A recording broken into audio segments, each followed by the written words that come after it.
চারবার মনোনয়ন তালিকায় নাম উঠলেও অধরাই ছিল চলচ্চিত্রের সর্বোচ্চ সম্মানসূচক পুরস্কার অস্কার।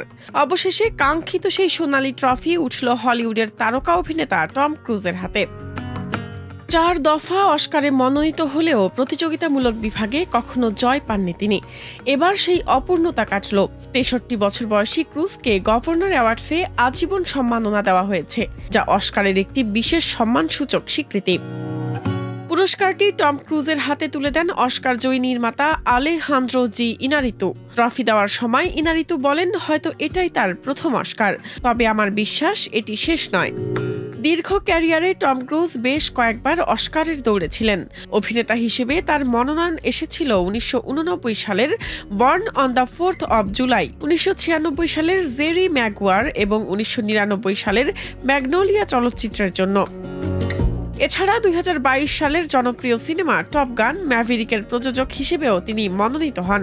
এবার এই অস্কার পাওয়ার মধ্য দিয়ে টম যুক্ত হলেন হলিউডের অন্যতম মর্যাদাপূর্ণ এক অর্জনে।